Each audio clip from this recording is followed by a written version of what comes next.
TV shows in the 80s that were aimed towards kids had one plan and one plan only: to sell toys. My Little Pony, Teenage Mutant Ninja Turtles, Transformers, they were all created solely to sell toys. Yet they had a long-lasting impact on popular culture through merchandising on a global scale. When you think of a film series that has a lot of merchandising, what pops into your mind first? Oh, Star... With The Rise of Skywalker coming out soon, there's a lot of emotions that I am feeling. Some of them are love, some of them are hate. Well, mostly hate. But us Star Wars fans, needless to say, have had an emotional roller coaster the last 5 years or so. Getting that first trailer for The Force Awakens, walking out of The Last Jedi, finding out that Disney fired 550 game developers and then shut down production, making a movie that nobody asked for, and then pretty much giving us Star Wars porn.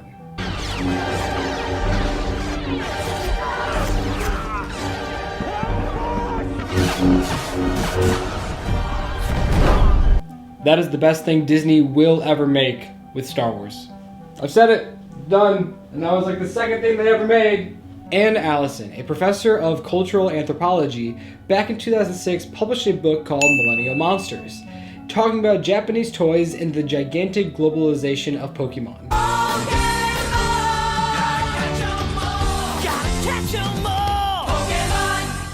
My relationship with Pokemon is there, but not as great as some of the kids back in the 90s.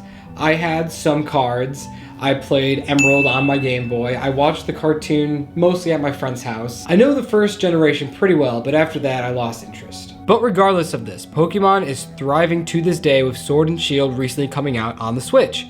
Yet how do they do it? How do they manage to stay alive with different generations and not fade away? Merchandising, cuteness, and the community. There is no doubt that these little creatures are adorable. Who wouldn't want a virtual pet? Also coming out with over 800 of them, knowing that fans old and new are going to get attached with a few of them. Updating video games with new environments and mechanics, the almost never-ending card collection with so many different types of rare cards, it seems that Pokemon is unstoppable. So let's bring Star Wars back in this conversation. Whether or not you like to admit it, Star Wars is for all ages, but really aims towards little kids when it comes to a creature, a ship, or some characters that they really like, so when they leave the theater or just at home and go to your nearest Target or Walmart, they see said toy and ask their parents if they can buy it. The parents buy it for them, which makes the kid happy, which makes the parents happy because nostalgia kicks in and they remember when they played with Star Wars toys when they were a kid. You see where I'm going with this? Star Wars is 100% original. Okay, loosely inspired by... Okay, so... I get it. What I mean is that unlike a Disney classic movie or a comic book movie or just a movie based on a book in general, that Lucas took ideas from those movies that he saw growing up as a kid, plus World War II and the samurai culture. What he has created made him the richest director in Hollywood.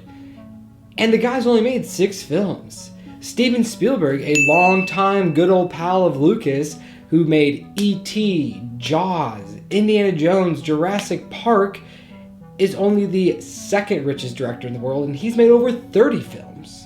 So how did George make all this money? Well, by selling his baby to the devil himself, but the real answer connects to Pokemon, which is globalization. Commodification are goods produced by human labor and provided for sale. A commodity is just raw material that can be bought and sold.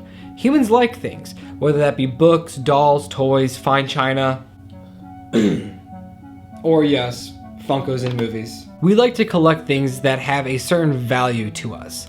While on the other hand, people collect things because 10 years down the road, they might go on for sale at a profit because it is rare now. Go on eBay right now and type in Pokemon trading cards and adjust to highest pricing and you will find cards that go for $500,000. If you type in Star Wars action figures, you're gonna find some that go for $50,000. Allison brings up when it comes to a powerhouse like Pokemon, their commodities rely on capitalism. They control all of it. They are the ones who push for toys, books, clothes, faces on food products, TV shows, movies, and video games, so they can stay alive throughout generations and build a community. just like Star Wars. All what I just listed, Star Wars has as well. I have a huge bin full of Star Wars toys that I grew up with. I can't wait till when I'm a father and I give those toys to my children, hopefully that they like Star Wars, and play with them, and I can see the joy on their face, and that will give me the feeling of happiness because I'll remember when I was a kid and playing with those toys that my parents used to grow up with as well, and so on and so on and so on. If a product is relevant now, but it's only standing alone on itself, it's not going to last. Movies, video games, and books, they can stand alone, but they're not going to stand the test of time like Star Wars or Pokemon, who branch off and try all sources of media to reach out to a generation, hopefully that they will pass on to their kids and then their kids to their kids. So it's just one big, long plan to keep something alive. Now, if you'll excuse me, I'm going to go play with my Star Wars action figures.